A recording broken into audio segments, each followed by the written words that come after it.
Welcome to the Ringer NBA Show. I'm Chris Vernon, and joining me as he does always is Kevin O'Connor from TheRinger.com, and we have a very special episode today, given the circumstances of what has gone on in the NBA over the course of the last 24 hours. We have a lot to parse through, and joining us today is the head coach of the Cleveland Cavaliers, also the greatest interim head coach in the history of basketball. He is now 3 for 3 with the Houston Rockets, the Memphis Grizzlies, and now the Cleveland Cavaliers. Interim turned head coach, JB Bickerstaff. Thanks for coming on with us, man. I appreciate that. I guess that's an honor to say that I'm the greatest interim coach of all times. But I appreciate you having me, man. Looking forward to the conversation.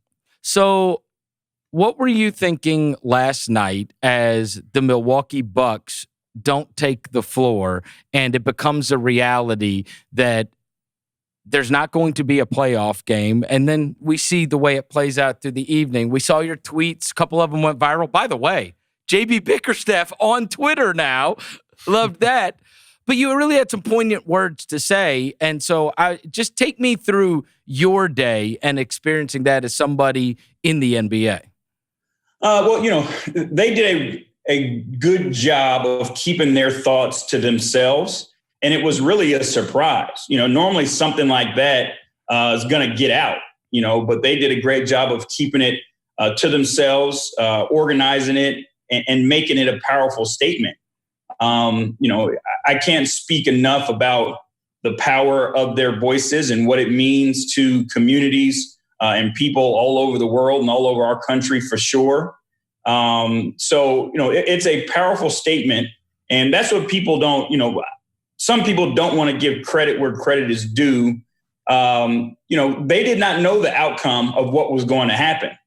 They didn't know what their sacrifice could possibly lead to as far as repercussions from the league or from TV, ESPN, fans, whatever it may have been, but they still had the courage to do it. And that says a lot. It says how important it is to them and how important it should be to all of us. What do you think? How do you think you would have handled it? Because to hear it, coaches were still getting ready for that game. Players really kind of did this on their own in the locker room, and it's within an hour of game time. And so I'm sure you can attempt to relate to the coaches and kind of what was going on. If you put yourself in that position, how do you think it would have played out? Because I can only imagine the stress of getting ready for a playoff game is something already, and then you walk in and your players say, we're not playing tonight. Yeah, I think the first thing is you show support. This isn't something that's popped up out of the blue. I'm sure that there have been, a ton of conversations with Bud and his guys about the circumstances. He's got some very powerful guys, and you saw what George Hill and Giannis had to say and how it's impacted them and affected them in an extremely difficult way. So I'm sure they've had some conversations. But in that moment, you show support, you ask questions, you help guide or whatever the plan may be, but you're there as a resource and a tool because, again, you're not getting in the way of that moment. It's too powerful a moment. It means too much at this time in our society with what's going on. So you're there as a resource and a shoulder to lean on if they need it. It seems to me that my understanding from talking to players and coaches and execs the last day is that it is clear that the bubble is a success in terms of quality of play, in terms of health and safety. But a lot of people feel that it's been a failure on the league's part in terms of capitalizing on the fact that everybody's there. At least 22 teams started there, now 13 remaining. And it's been a failure to creatively find ways to take advantage of this platform. I mean, one exec said to me yesterday that Jaylen Brown tweets out that he wants to leave to go protest. And the feeling is that he should be able to make more of an impact being from the bubble and utilizing that platform. And players seem to be frustrated with the fact that they can't creatively use that platform right now. And it seems to me like everything that happened yesterday is just the players taking that into their own hands to accelerate this. Yeah, and I think that's what the players do, right? I think when all these things happen and, the players lead, and I think that's what's the most fantastic part of all this is, we are looking for voices in our society to push us forward. No, human being has more influence or larger platforms than our NBA players. So we expect them, and we're depending on them to lead us. They're leading us where our so-called leaders have failed us. They're trying to pull us all together, and it's for the right reasons. You know what I mean? Like, this isn't a selfish cause. This isn't a divisive cause. This is a cause for equality and humanity that everybody should be able to get on board with. And we need their voices and their platform, and we'll follow suit.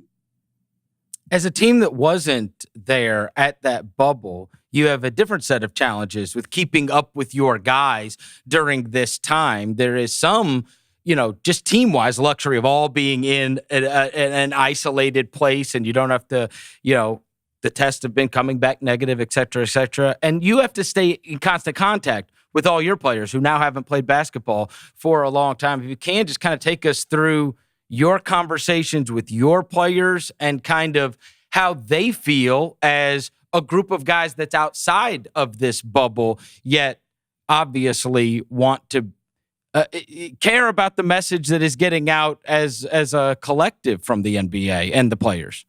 Yeah, I mean, it's been tough, to be honest with you. March 11th was a long time ago. And then obviously, they shut down our practice facility soon after that, and everybody went kind of their own separate ways. But as a staff, we've tried to be as creative as we possibly can. I can't tell you how many text messages, group text messages, Zoom calls, you name it, and we've tried to do it. It's extremely important. We had some of the veterans here, some of the older guys, the Brad Daugherty, Jim Jones, Campy Russell. We had them on a call to talk to our guys about their story and their history. We've done small groups. We've done, team, things. We've had the discussions about voting, a lot about educating our guys and giving them an opportunity to express themselves too, because, these guys are hurting. These guys are afraid. I know people, and it shouldn't bother me, but, I know people say, why these guys, why are they impacted? But, there's a duality that they live, right? They live a life when they have their jerseys on, and then they live a life when their jerseys come off, and you can't escape that. So we need to make sure that we were there for our guys to support them and give them what they need and give them an opportunity to just talk. We had guys, who wanted to do something. We had guys who asked what they can do and how they can help. Obviously, we've got white players and black players whose experiences and circumstances are completely different, but, they want to help and they care about one another. And then, they want to show support for the group that's in the bubble. And the bubble, from the conversations that I'm having with people, is a very isolating place. The stuff that Paul George was talking about is real, and it's not just happening with him. You think about all that's going on in the world, and then you're just being pulled away from your family and trying to deal with all those emotions. There's only so much FaceTiming you can do, right. and throw these things and a playoff series on top of all that. And imagine what's going on in guys' minds. So their sacrifice deserves our respect, and we should applaud their sacrifice because this is difficult. It's difficult for them, and they've done it phenomenally. The basketball has been great. The competitiveness has been great.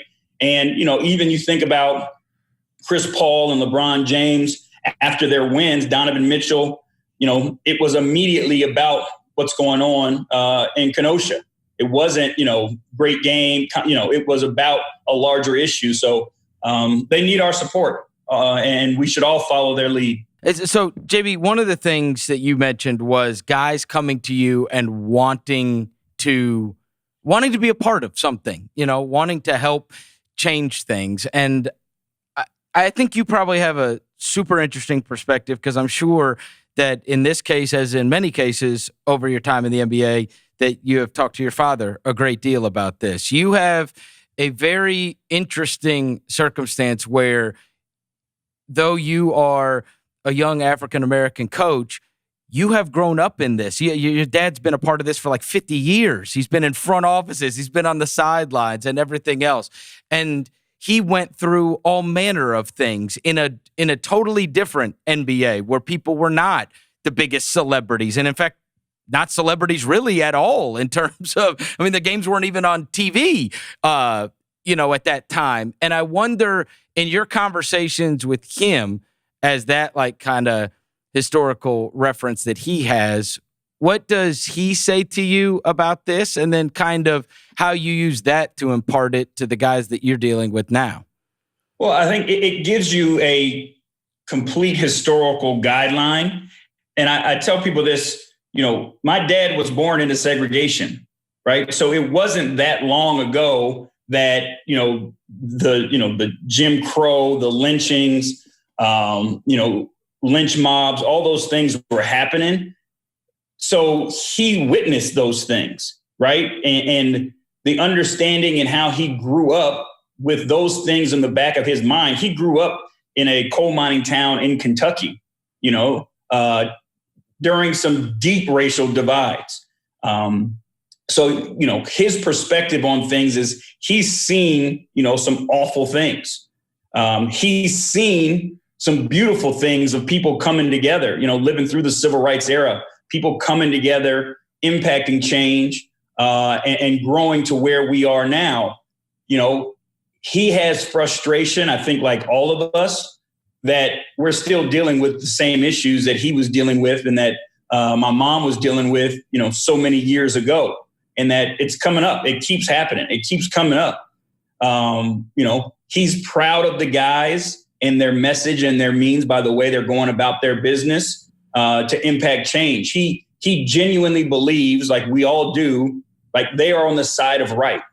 And as long as they're on the side of right and equality, whatever comes with it, they'll deal with it.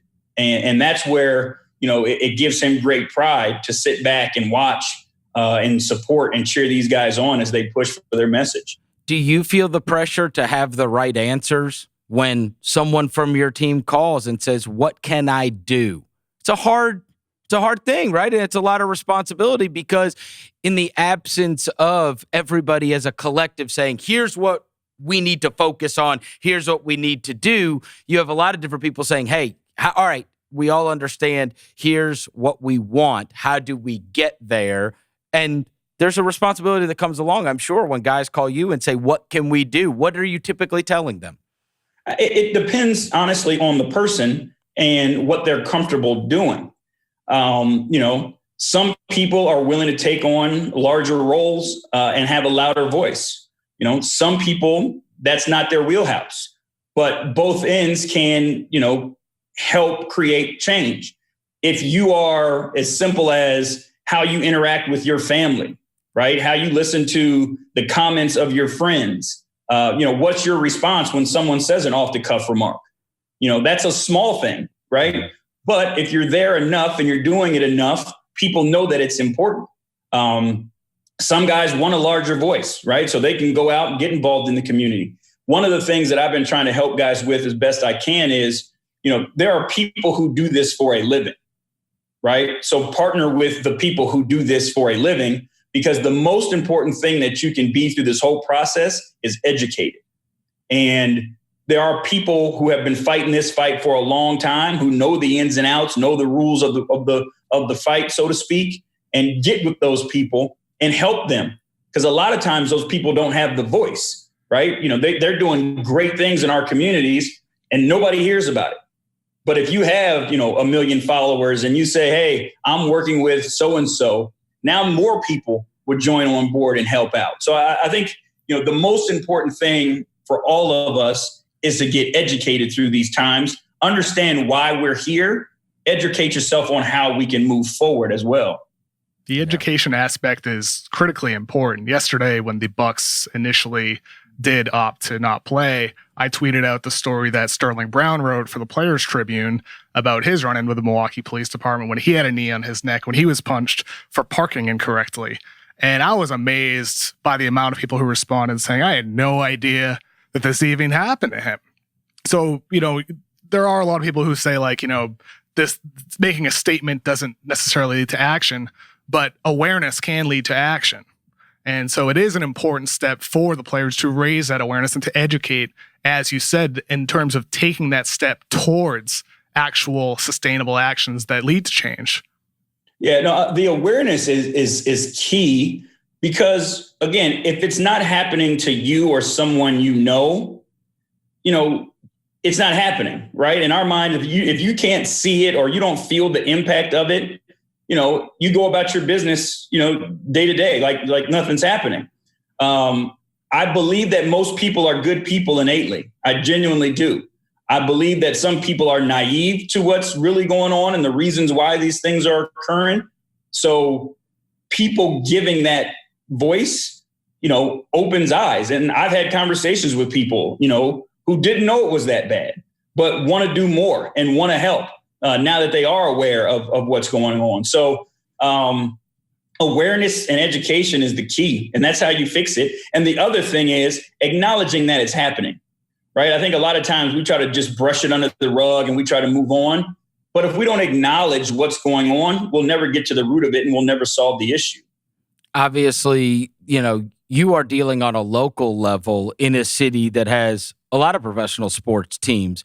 And I saw the Adam Schefter tweet this morning about a group of coaches there. You, Terry Francona, Kevin Stefanski, who's now the head coach of the Cleveland Browns, getting together and putting actionable plans together within the city of Cleveland. If you can, just kind of tell us what's going on with that.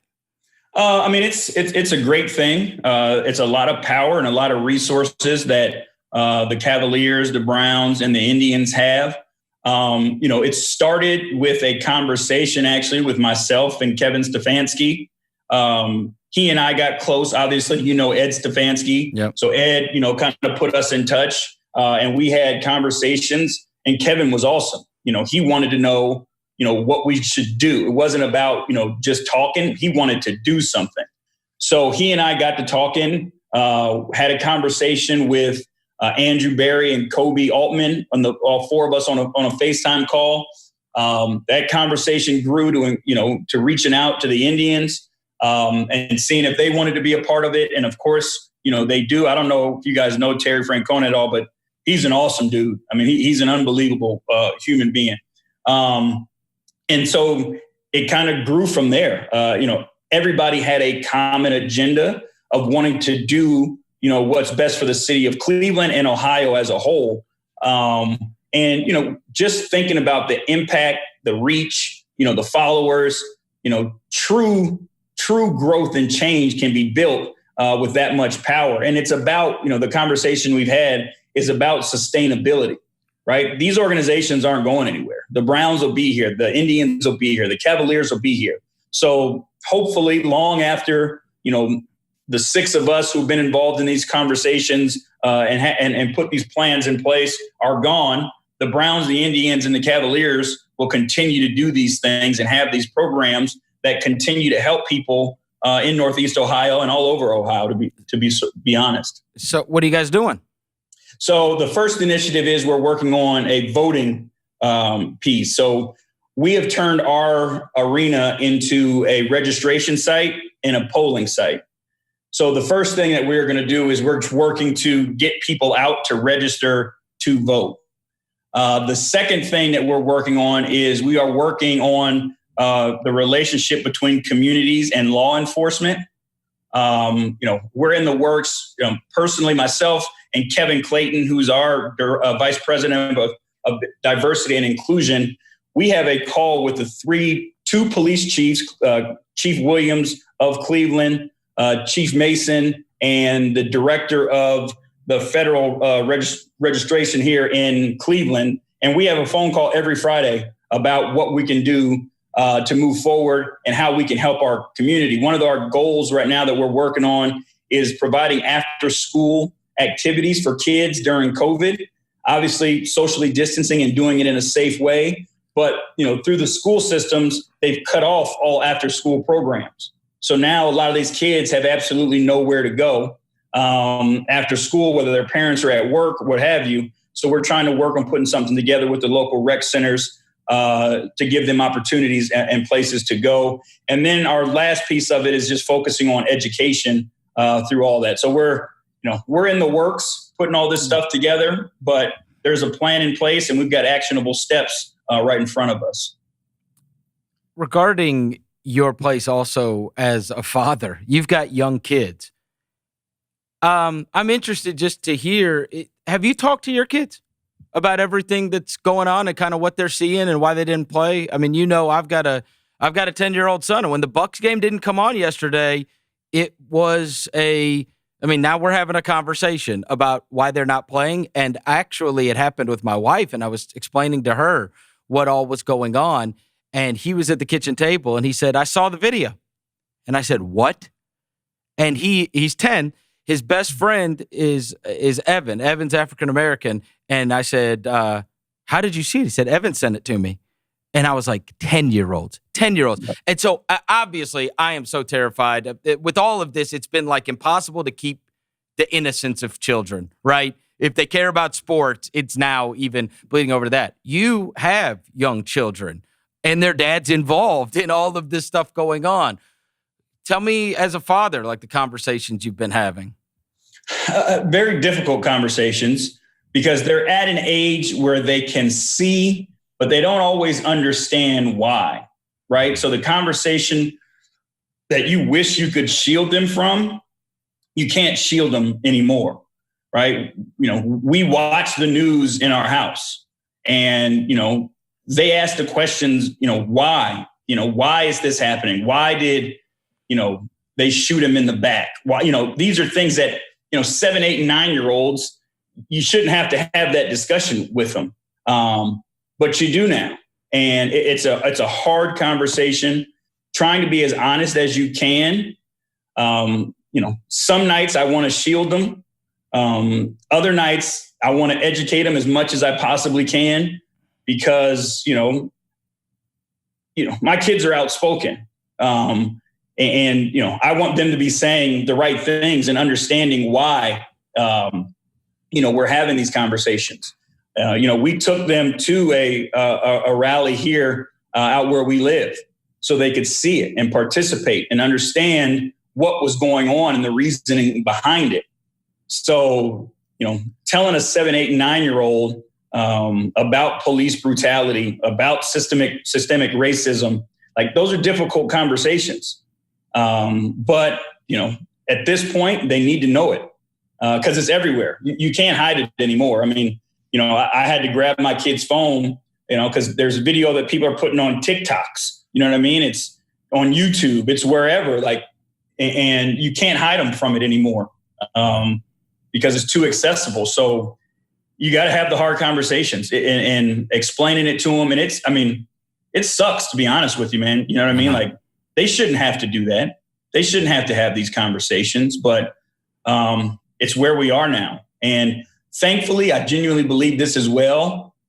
They'll get us through this, right? Their generation will be better for it than ours is, and those that have come before us. Like, I have faith in the young people. Like, the rally we went to was led by high school kids.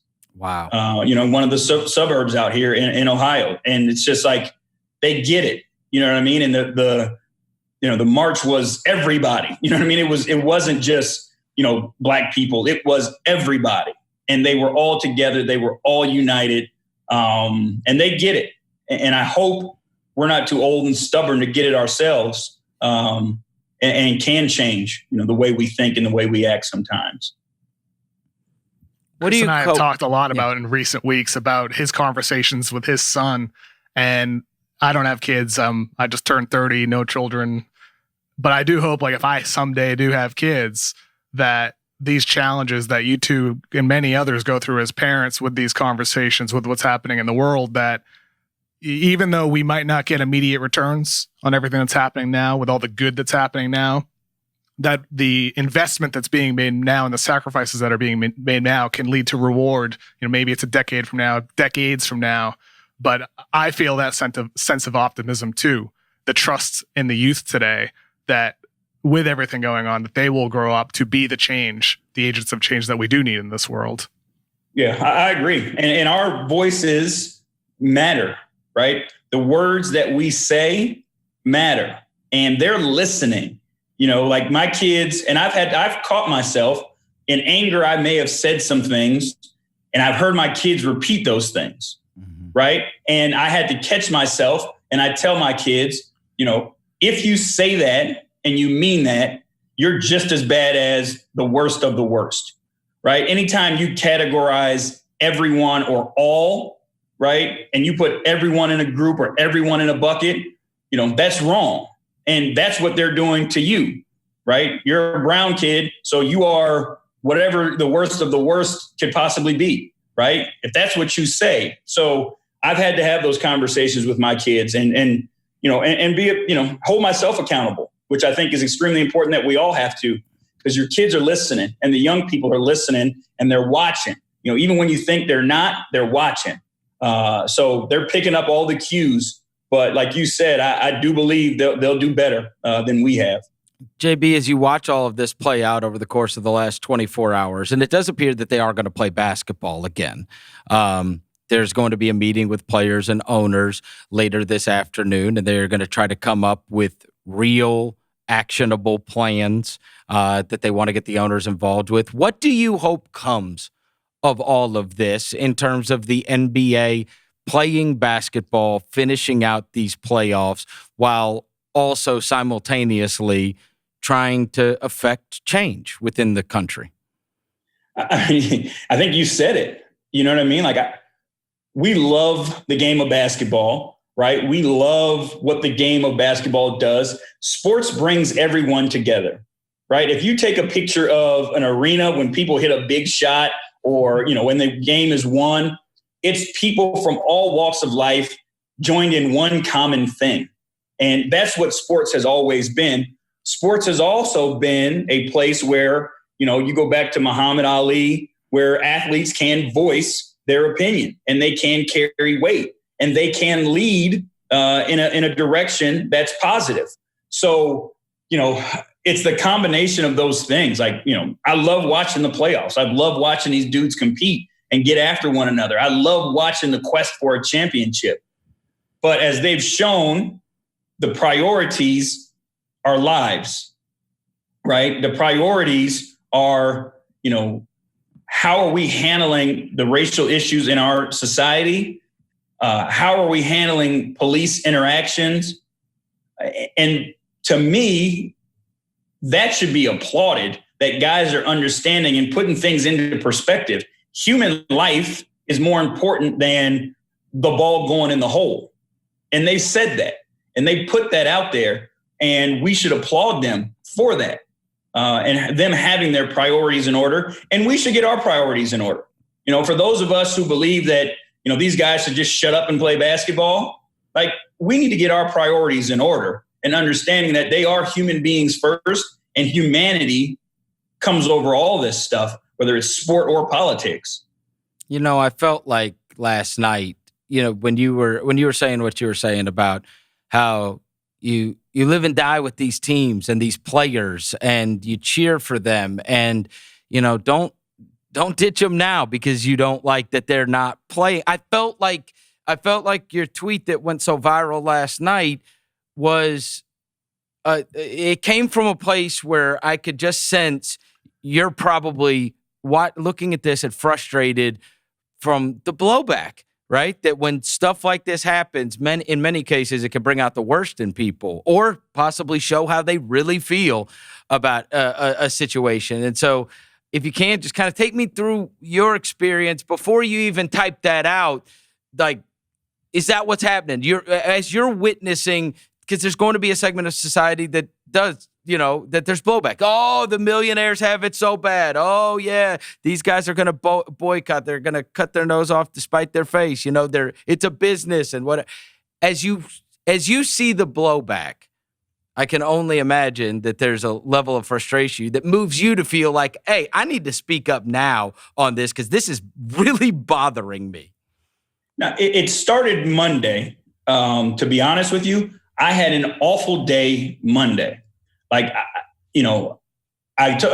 new to Twitter, right? So I wasn't expecting, you just never know what people are going to say, right? So I put out a tweet, I believe it was Saturday or Sunday, and I got a response from a lady who blamed our culture for what's going on in the world and said it was our fault, right? We're teaching people to be disobedient to police officers, and that's why they're getting killed. And that stuck with me, right? And that ate at me because I'm sitting here thinking to myself, how can you be so coarse to believe that shooting someone in the back 7 times is the only way to go about getting a job done, right? They're police officers and they are highly trained. They have, takedown techniques. They have a baton. There's a million other ways that you could prevent someone, if you do, have that fear, than shooting someone in the back 7 times. And I was disgusted that somebody could actually justify that in their mind. And it says to me, like, where are we? You know what I mean? Like, where are we? And all this positive and all the good that I see out there, like, there's this stink that's surrounding it. And like, it tore me apart, just to be honest with you. Like, I had to call some people and have conversations with them to kind of get my mind out of a bad spot. And, the more and more I thought about it, the more and more you see it, we know the side of right? And these guys are on the side of right. And, I think about some of the people who now follow me on Twitter who, completely disagree with what the players and what I'm saying. And, it's one thing to disagree, but it's another thing to have empathy and understanding for someone, right? Like, if I'm hurt as a human being, you should care that I'm hurt, right? And ask me, say, why does this bother you? And let's have a discussion. Maybe you never change your mind, but as a human being, you should be able to say, look, another human being is hurting, and, not just be so, disgusting in your tone that it just, like because they're basketball players or because they're black, they're lesser than. And it's not, they're not these animals in the zoo, right? These are human beings who have feelings, who, sacrifice a ton. Like, you think about what these dudes are doing right now.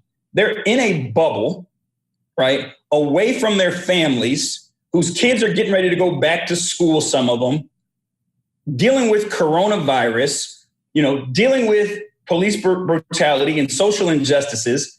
And they're in a bubble away from the people who support them and they need the most. And you have that, we talked about, you were able to sit at the dinner table with your son. That's right. They can't do it. That's right. They can't do it. So that is a sacrifice. And they're doing it for the greater good because they know we need sports. So at least have the decency to respect them and understand their sacrifice and know that, they are more than a ball bouncing, and I think that's where the frustration came from me. It's like, let's not live this two-faced world, man. Like, don't cheer and applaud and, I love you, so-and-so and this, that. And then when that person is hurting with something that they may disagree with you about, now you shun them, right? Now you don't care. Now they're an animal. That's what made me so upset and frustrated. And why I tweeted what I tweeted. Let's get to a lighter note, which is basketball. You are going to play some basketball, it seems, right? The teams that were not included in the bubble. I'm interested to hear where you came out on this, what kind of questions you had about it. Are you happy that this is all going to be taking place? I mean, you got a lot of guys that hadn't played basketball in a long time. I mean, hopefully you'll get your team all back and they're in great shape and everything, but just wanting to play basketball after not being down there in that bubble, and what's going to happen with the teams that didn't go. Walk me through it. Well, so it's been a lot, right? We've asked for a lot. We've asked for, small camps where we could play against other teams that weren't invited to the bubble as well. We've asked for everything under the sun. We've settled on this. Am I happy about it? Yes, because we just needed something. At this point, we'll take anything. So we're going to be able to get our guys together. Going to have to go through the exact same thing that they went down in Orlando as far as testing policies and how many negative tests you have to have in a row before you can go in the bubble. And then going in the bubble, which for us is a hotel that we've rented here in Cleveland, spending 2 days in quarantine in your room and then coming out of there needing 2 more positive tests before we can move forward. And, we're going to be allowed to, compete against one another, get some 5-on-5 and some live action in an extremely safe environment. And our guys need it. Like you think about this, and I know obviously you know this, but you think about the experience that the Grizzlies were able to have. You think about the experience the Suns were able to have. That was a lot of pressure-filled basketball for those guys, right? So that helps those young guys grow. And, they had 5 weeks of practice together. They had 5 weeks where I talked to one coach and he told me, because he or his players don't have anything else to do, he was able to spend so much one-on-one time with his guys and build relationships with his guys that we never had that opportunity to do during a regular season or even during the summer, for that matter. So there was a lot going on down there that we missed out on, but we got to figure out a way to make it work, right? We can't, use that as an excuse, but we got to get our guys together and we got to get some work done. I get the sense that you and a lot of people around the league do kind of wish those other 8 teams had been able to go down to Orlando, especially considering how successful it has been with the testing protocols there for that experience. Yeah, no doubt about it. I mean, I understand the reasons behind it, right? And our league is the best professional sports league in my mind that there is. So they did what they thought was right, as far as keeping people healthy and keeping people safe and limiting the numbers that were down there. But, for sure, we would have loved to have been invited and had that opportunity to play those games and have those practice times and time together. Because what you can't, miss on is, the chemistry that's able to be built in those circumstances too. You know what I mean? Like we talk about individual player development and that type of stuff, but team development is so key. And in 5 weeks and in pressure-filled games, the Phoenix Suns were a perfect example of it. You know what I mean? Like, we'll see what it has to do next year. Now those guys believe they can win, right? So I think it's, we missed that experience for sure. So crazy, JB, because I think there was this general sentiment of, well, there's nothing to play for if they go down there. What's the point, right? And you just kind of outlined all the positives, from your perspective of like, hey, this is why it would have been great for us and me, right, is for this team building and like, yeah, okay, we're not making the playoffs even if we go undefeated, but there would have been great benefits to it, and that's why you guys just want to get back on the court at all, right? No doubt about it. I mean, like you said, it's important. And that's what it is, like, especially in our circumstance, coaching staff that took over with 11 games remaining. You know what I mean? There's just so much that we want to do and get our hands on our guys and help build. But, we've done our best with our guys, try to keep them engaged. We had all of them in town the past 2 weeks working underneath the league's guidelines of how we could work them out and do team building stuff and things like that. So we're trying. And our organization is great in giving us all the resources that we can. I will say this. Kevin tried to get you down there, JB. He True. wanted to see Larry Nance at the 3. I was laughing him off. I said, oh, we need the Cavs down there now, huh, Kev? He loves Larry Nance at the 3, JB. With all those bigs you guys have, 74 minutes this year with Larry Nance at the 3. Very unusual having him run around screens against DeMar DeRozan and Duncan Robinson, but it worked. You guys were good. That's what I was going to say. Like, if you look at the numbers, I don't know if you're a numbers guy, Kevin, but if you look at the numbers of that big lineup was tough. With Larry Nance at the 3, you guys outscored teams by 29 points per 100 possessions in 74 minutes. Killing it. Wow. You guys could zig while everybody else is zagging. It was only every time I talk to Larry Nance, that's all he says to me. Hey JB, big lineup. Hey, it was only 11 games, but you did stumble onto something, huh? Mm-hmm. We'll see. I'm not giving away my whole card. I got you.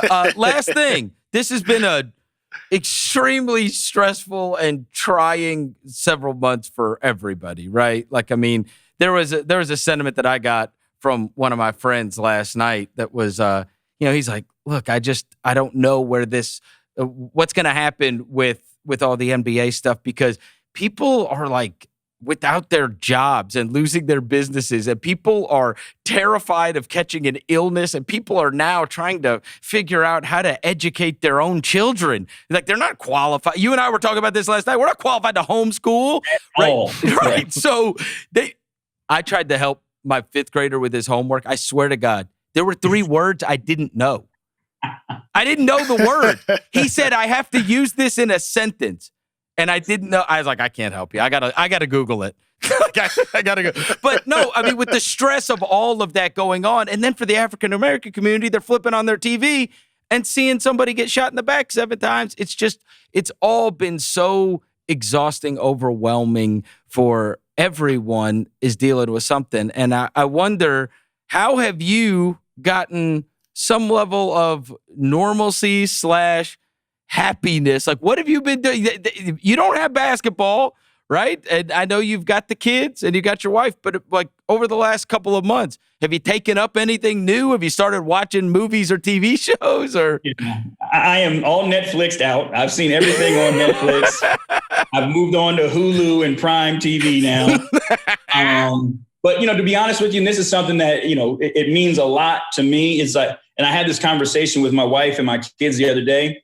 This is the most time that I've spent with my kids since they've been born. Wow. Right. We never get to spend this amount of time together. You know what I mean? We're always gone and traveling. So I found peace in that. Like they're awesome. You know what I mean? Like, we have conversations with them and their little minds are just working. You know what I'm saying? Like, they're 10 steps ahead of you. But, it's like, it's fun to just have those conversations with them and honestly, like, get to know them really. You know what I mean? Like, we have 3 of them and they're so close together that, I just lump them in like, my badass kids. But individually, they're different. And so It's been fun to get to know them individually as well. So how old are your kids? That's been it for me, my man. 7, 8, and 9, right? 7, 8, and 9. Yep. Yeah, they went back to school, 2nd grade, 3rd grade, and 4th grade. Wow. They went to school. Friday was their first day. Well, and it does put it in perspective, because I will even remember when you were here talking to them, and, this is what you lose sight of, to your point. They had just gotten back, I think it was Nashville, that they had gone to spring break for. Right. They had gone up there for like 3 or 4 days spring break. Like, you don't get to go on any of the spring break trips when you're coaching in the NBA, right? Like, I mean, they do that stuff on their own. They got, and nowadays these kids have more breaks than you could possibly imagine. Right? And so they go, they're going on nice trips. They're going to nice trips. And we're stuck somewhere in the middle of the winter. Struggling, but like I said, it's been, that's been the one silver lining of all this is, the ability to spend that time with them and hang out with them.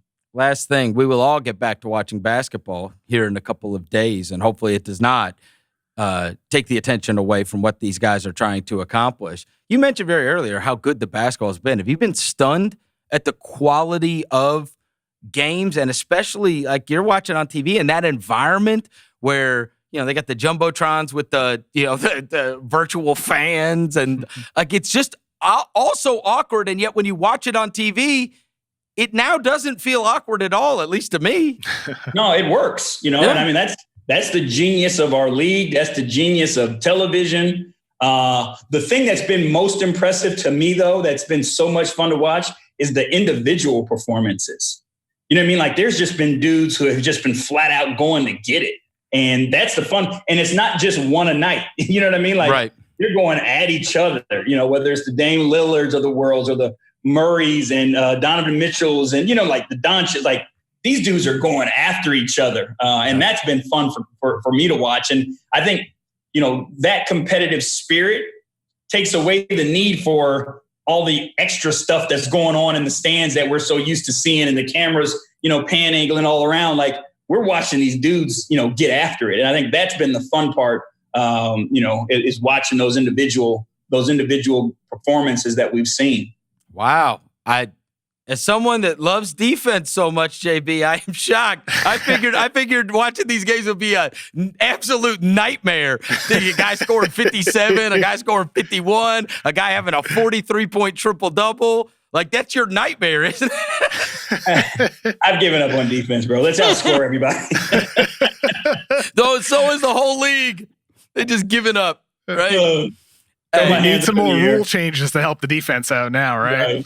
Yeah, we do need some rule changes. JB, you're the best. Thank you so much for taking the time to come on with us today. I certainly appreciate it. And I would tell you, if there's one tip, turn those replies off on Twitter. I know you said it ruined your day on Monday. It's been ruining our days for 10 years.